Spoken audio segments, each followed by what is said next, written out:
A few announcements that we have. So, update on meal packing. We have a tie for first place right now. House of Deshurd and My House Fordham are tied right now for first with 880. So, as you can see out of our goal, we have... Yeah, Mahara. Woo! We have $3,645 raised so far, and we are still raising. How cool would it be if we went above our goal? Wouldn't that be pretty sweet? I want to pack some meals. Okay, so speaking of meal packing, I have two people that I want to highlight, Anna, Kate, and Spencer. Can you make your way to the stage?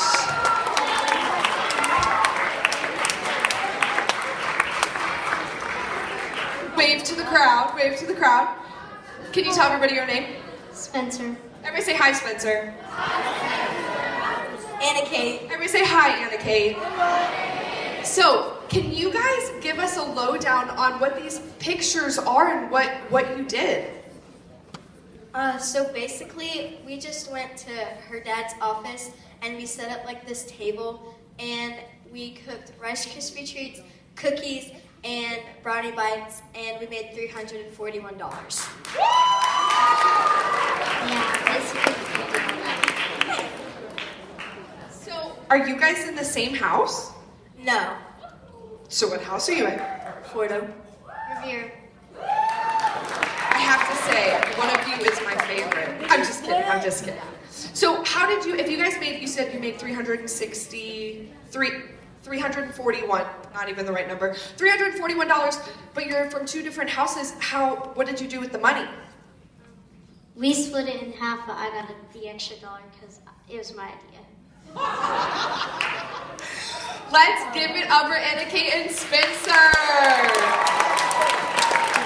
So that is a really awesome idea. Something that you can do even with friends from a different house is come up with a fundraising idea. It's fun. Like, you know what's in fundraising? You know what words in fundraising? Fun. It's super fun to try to fundraise with another person, with one of your friends, even if they're from a different house. So if you have a super awesome fundraising idea, go to one of your best friends and say, hey, let's do it. And then you can raise $341. Okay? About the gamble? No. Okay, so also speaking of meal packing, next week, Monday, Tuesday, and Wednesday, we are in school. Thursday, Friday, we don't have school. Yeah. Well, you guys don't have school. Teachers still have to be here. Yeah. So, next Monday, Tuesday, and Wednesday are $2 dress down days. So think what you would do on Friday and what you would wear on Friday and the $2 that you would bring on Friday, but make it Monday, Tuesday, and Wednesday. Now, you're probably like, why are we doing this? Well, your $2 for dressing down next Monday, Tuesday, and Wednesday will go straight to meal packing. Okay? So, it is a fundraiser for the entire school. So take note, you'll see these flyers all around the school.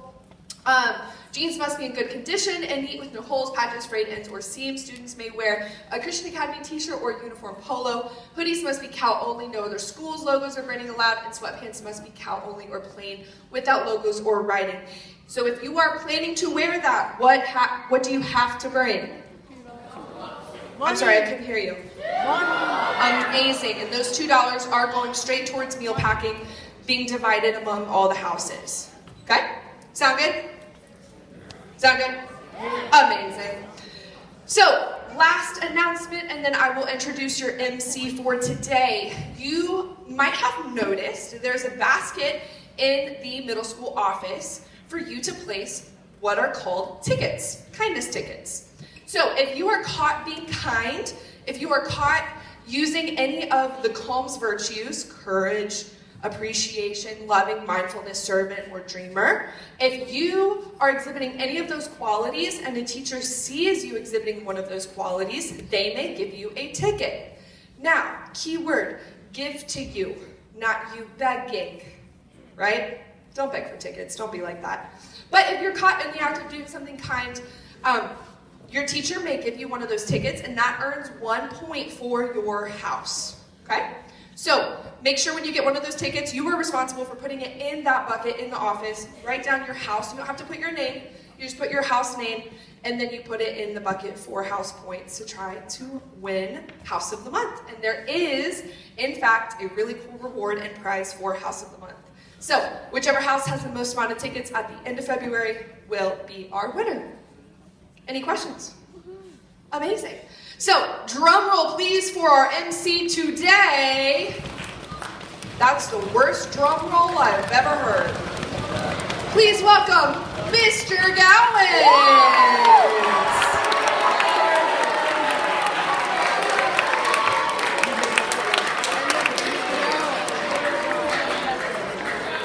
Thank you. Doing my best Miss Rumbuck impression today with my Stanley. This was a gift. I did not spend $132 on it, nor did I tackle anyone at Target for it. All right. We have an all-star panel I'm going to introduce you to in just a minute. But our topic today, as we continue our theme of grace and truth, is this question. What is an area of your life that is the hardest to be an example of grace and truth? So one of the things we're very passionate about is that we not just understand grace and truth, but we live it out. But every single one of us understands that sometimes it's tougher to live out something than to just understand it. And so, instead of just having a lesson today, we're going to bring up some of your teachers and let them be honest with you and say what are some of the areas of their life that they work through this in. So, I know you have clapped a couple times today, but I'd like for you to give a big round of applause for these four people. Hold up. We've got Miss Morrison, Miss Kramer, D-Rob, and Miss Saunders. Bring them up.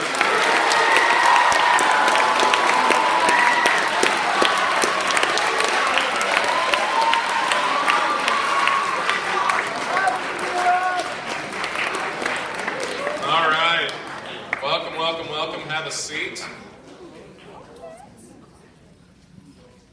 So, I always, anytime I get to do one of these, Mr. Barnett writes up questions for me to ask, but I always think of one question that they're surprised by.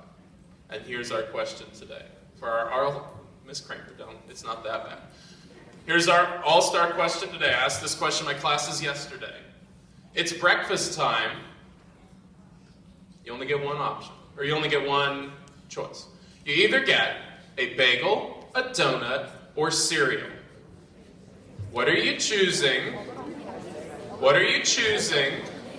And you get a little extra cred if you can tell us where you're getting it from or what kind it is.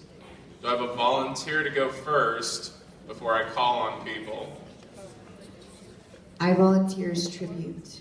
This is really loud. Thank you. Thanks. Okay, I'm gonna go. They're all carb options, which is a little disappointing. I was hoping for some protein, but I'm gonna go. Would you like an acai bowl instead? I would, with some protein added in and some eggs on the side. Actually, if I can be a little bit bougie and high maintenance, but I guess I'll go with a cinnamon crunch bagel, bread sliced with the honey walnut cream cheese from Panera that you dip it in.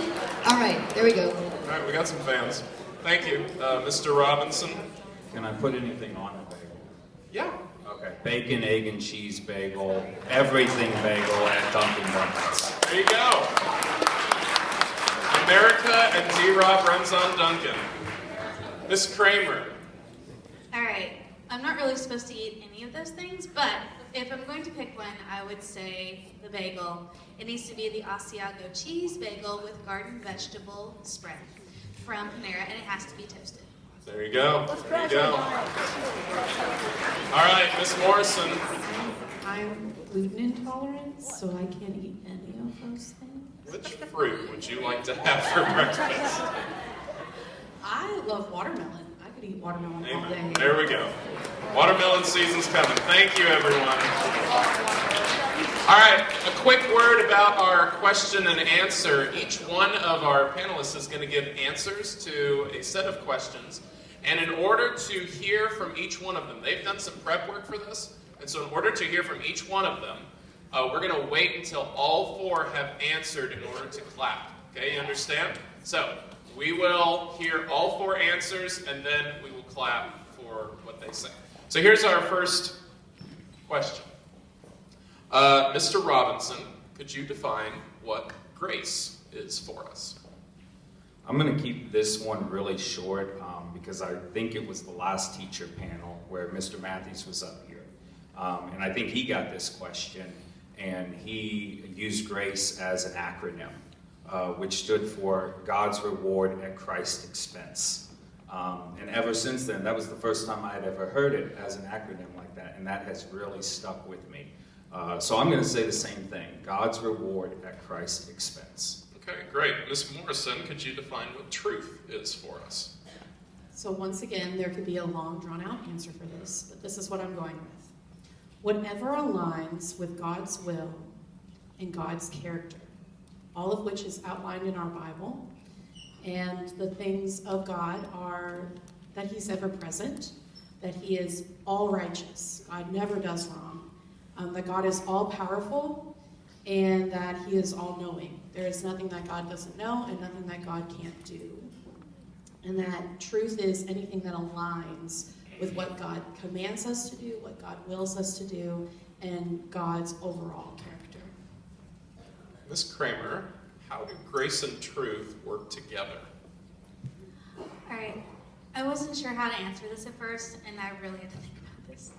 But so if grace is something that something that we don't deserve, and it's something that you can't just earn or buy or expect. And if truth is fact, it's real, it's reality, how those two go together to me is that you have to actually believe that the grace that God offers you is real.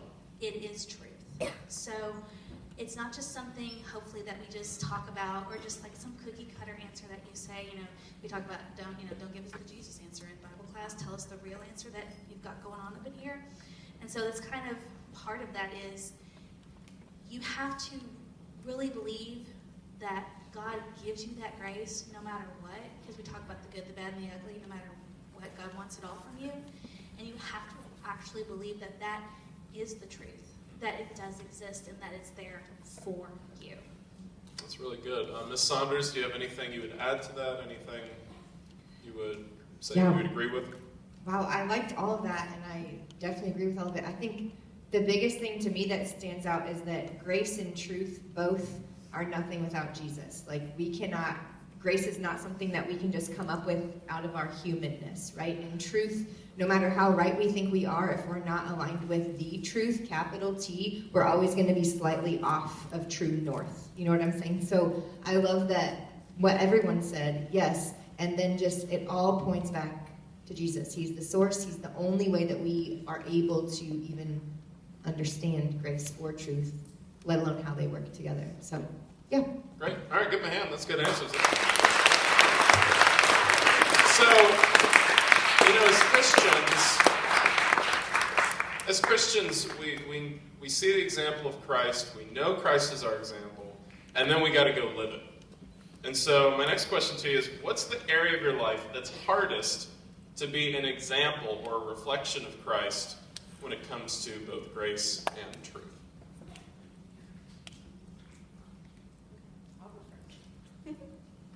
Okay, so I'll go first, and I purposely chose something very real for me, because I think some of you might be dealing with this too.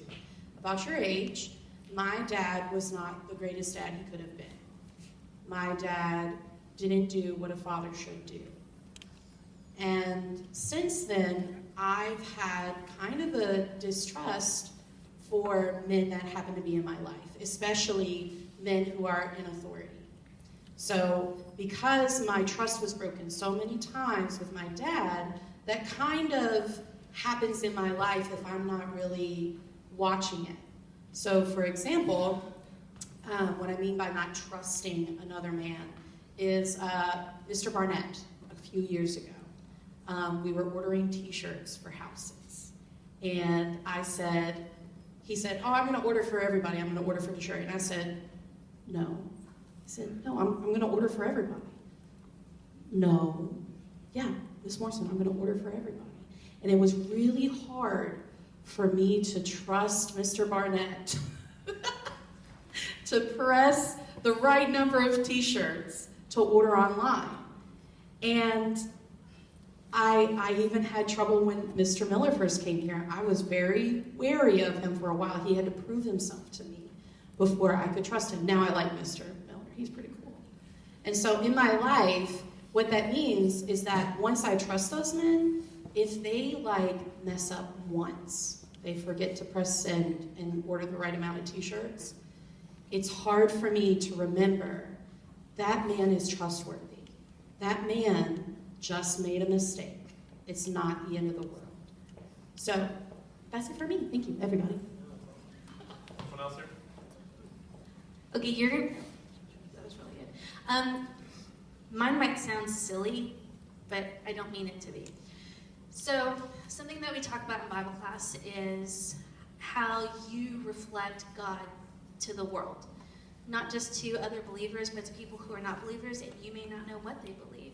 And you might be, when they've, if they know that you're a believer, or find out that you're a believer, it's, well, but you said that or you did that. So for me, it's small daily things, and I have to remember that I'm a reflection of God, hopefully.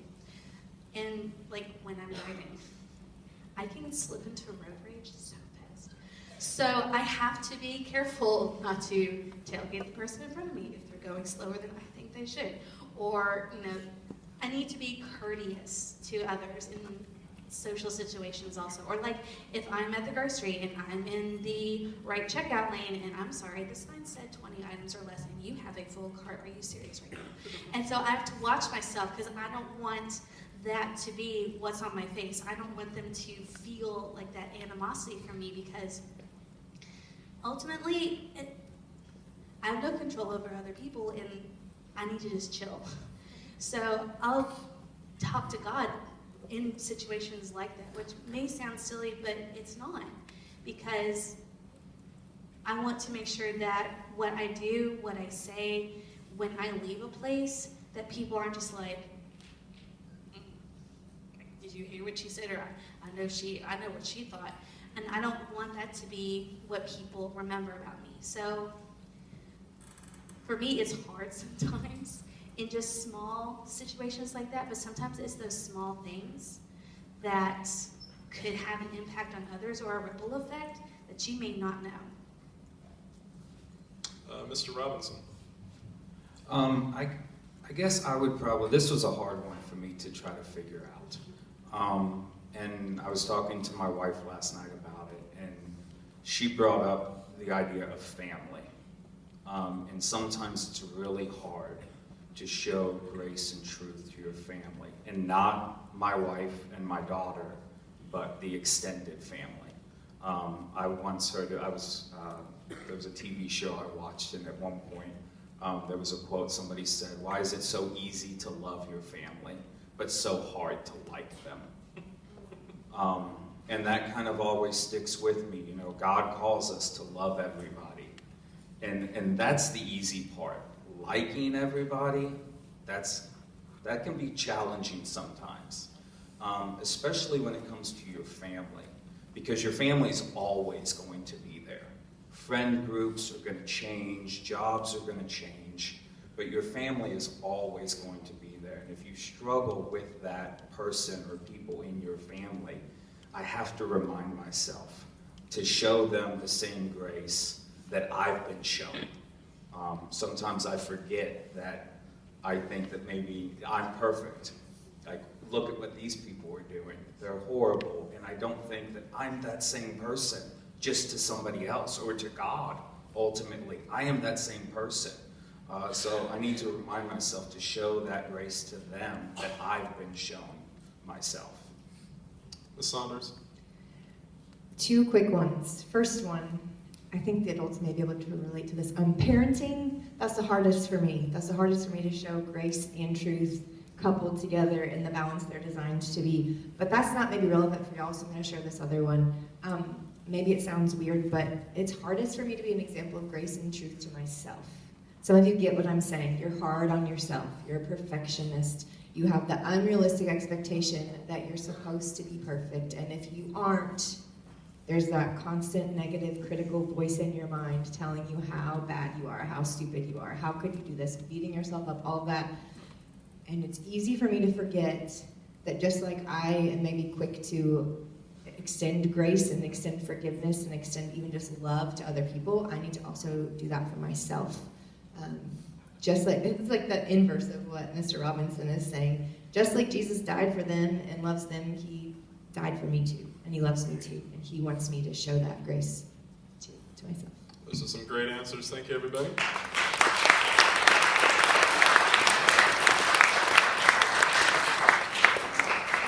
We've got time for two people to answer this one.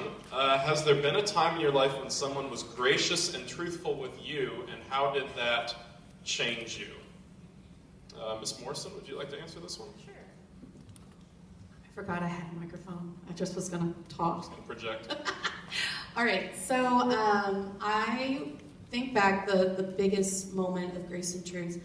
I was 16, and I had a group of friends that we went to high school together. We went to youth group together. We were a gaggle of girls that went everywhere together. And when I was 16, we were at church camp, overnight church camp, and we found out that one of my friends did something that was really bad and really wrong. And instead of us, we addressed it with her. We told her that it was wrong. Not only that, we ostracized her. We pushed her away from us. So not only was she away from home, away from her loved ones, something that is embarrassing that she was hoping no one would ever find out, now all of her friends in the world know about it, and they're not talking to her. She's by herself at a church camp with her friends on the other side of the room. And so while we were speaking the truth, we were not being graceful about it. And later, I asked for her forgiveness for ostracizing her and us basically treating her like the bad guy, like we hadn't done anything bad ever in our lives. And she showed grace to me by forgiving me, because I can't imagine what it's like to spend a whole week by yourself at a church camp with people that we're supposed to be talking about God and grace and forgiveness and all those things. The good news is that we are still best friends. I was in her wedding. Her children call me TT because I am their aunt, their adopted aunt. And so we're still best friends to this day. It's cool. It's a great story of redemption there. Ms. Saunders, time in your life when someone was gracious and truthful with you and how that changed you. All right, I knew you were going to ask me this one. I was in college. I think I was a sophomore in college, so about 19, 20. And this was the first time my world really fell apart. I had been dating a guy for 4 years. I thought I was going to marry him. Spoiler alert, I didn't. Thank God in his grace that I didn't. But we had just broken up, and it was like my world just fell apart. Also, I had 2 grandparents pass away. I was facing a lot of significant health issues for the first time in my life, and my world was just spiraling out of control. I was struggling in every area of my life, and I would like to say a recovering control freak. So in my true control freak form at the time, I was just grasping for anything that I could control, and I started to really hyper-focus on eating and exercise, and I developed an eating disorder that was really unhealthy. I had I didn't know what to do with grief, essentially. I was grieving and I was hurting, and all I could do was just cling to this one thing that I could control, and that was how much I ate and how much I exercised. And I didn't see it, I didn't understand it, I just thought, man, this is awesome. This is the only good thing in my life right now, that I'm really fit. And I had a girlfriend, I'll never forget, because I'm sure it was a really hard conversation for her. She sat me down in her car in our dorm parking lot, and she said, listen, you've got a problem right now.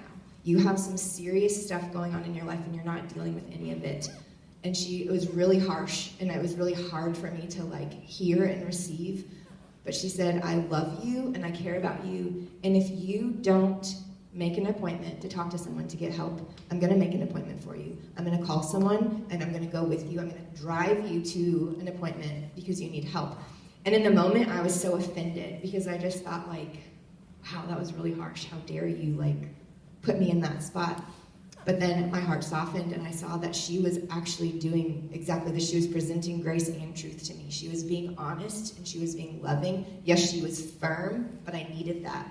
And she was brave enough to say the hard thing and to say, Jess, you're in a really bad spot, and I care about you enough to not leave you there. I'm going to help you do what it takes to get you out of it. And that was just such a great example of love and of grace and truth together. It was grace because she saw that I needed something that I couldn't get for myself, and she was willing to stand in that gap for me. So that's nice. That's a great story. Thank you. Give him a hand for that. That's a great couple of stories there.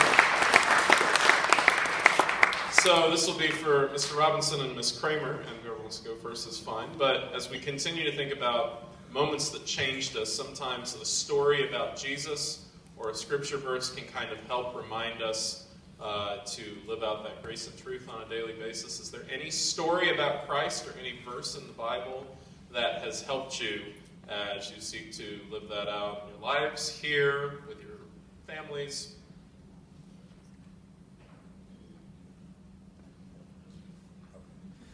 For me, it's, and this kind of just came to me. Recently, me and my daughter Charlotte, on our way driving to school and driving home from school, we listened to audiobooks a lot. And we had been listening to some audiobooks. We were listening to Diary of a Wimpy Kid. And I didn't like that at all. You know, he's really? Well, it was fine other than he's not a good friend. And I actually thought to myself, I don't want Charlotte listening to this because this kid is not a good friend. He's not a good role model. So because of that, I started thinking, what else could we listen to? And I typically will go back to my childhood. And I remember in my childhood, in particular driving to church, we listened to a radio program called Adventures in Odyssey. And I looked that up and I found it. There are 1,000 episodes of Adventures in Odyssey. So we've been listening to it. Charlotte's been loving it, which is great. And one of the ones we listened to recently spoke about the story found in Matthew 18, which was the king who forgave the debt. The guy owed the king a great debt. The guy said, I don't have it. And the king said, you're forgiven. But unfortunately, he chose to then go to the man who owed him a debt and said, pay me now. And the guy said, I don't have it, give me more time. And instead of extending that grace that he had just shown, he threw the person, he wanted to throw him in prison. The king got word of this and said, I just showed you grace. Why couldn't you have done that to him as well? And it doesn't end well for him. And I just think that story in particular, again, I have to remind myself that I've been shown that grace. And how many times could Jesus look down on me and say, why couldn't you have shown them the same grace that I have shown you every day of your life? And I'm just constantly reminded of that. Thank you. Ms. Kramer. For me, and this kind of goes into what I'm going to talk about in a couple of weeks when I come back up here, is just how Jesus interacted with his disciples. Because a lot of times he was trying to convey to them his purpose, his meaning, his message, and a lot of time they weren't hearing it. But instead of just getting super frustrated with them and just being like, okay, look, why don't you get, this is what I'm telling you. He had patience. And that's one of the things that I really appreciate reading through the life of Jesus in the New Testament is all of the times, no matter who he was talking to or who he was dealing with, no matter whether they were ready to receive what he said or not, he still talked to them, and how he interacted with them, it all still revolved around his patience with them. And so that's something that I try to remember is, you know, if Jesus can have that level of patience and just keep coming back and not giving up on his disciples God not giving up on us, then that's how I need to be also, is also reflect that patience. And some days it's harder than others. But I appreciate the patience part, because I know there are times when I do something and inside I just cringe because I'm just like, oh, I know God saw that too. And I need to talk to God about it, but it's never a conversation where I feel like I should be hesitant, because I know that God is still there. And that's what I appreciate, is the patience part. Yeah, that's awesome. Give him a hand for that. That's really good.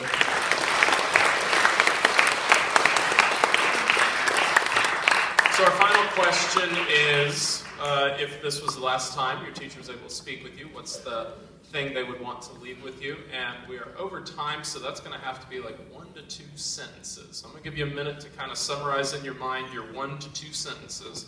Let me just say to you guys, this is one of the privileges you have of being at Christian Academy, is you get to be with teachers who aren't perfect, but you get to be with teachers whom Christ is making perfect. And what we are talking about here today with these 4 teachers we could have had any number of our staff come up and talk to you about how Christ is working in their life and taking different stories, different passages, different moments in their life where they're seeking to become more and more like Jesus, to be holy, to be perfect. And so as you go from here in just a few moments, I want you to think about the blessing and the opportunity you have to be around teachers that God is working on every single day. And our blessing is that we get to be with you because we know God's doing that same work in you. Okay, if this were the last time we were going to get to share something with these students after talking about what we've talked about, what would that be? We're going to start with Jess Saunders, and we'll work our way down this way. I would say stop looking other places. Stop looking everywhere else for acceptance, for love, for truth, for grace. Stop looking anywhere. Give in and surrender. Just look to Jesus. All right, I'm going to steal a C.S. Lewis quote. Don't put your faith in anything that you could lose tomorrow.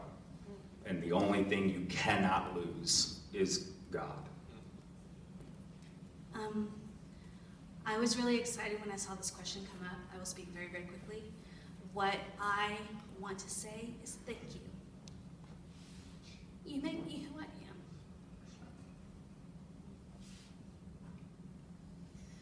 I hate going after that. That was precious.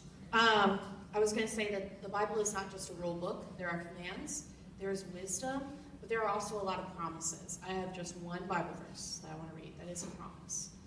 The Lord makes firm the steps of the one who delights in him. Though he may stumble, he will not fall, for the Lord upholds him with his hand. That's awesome. Everyone, would you give a big round of applause for our teachers today?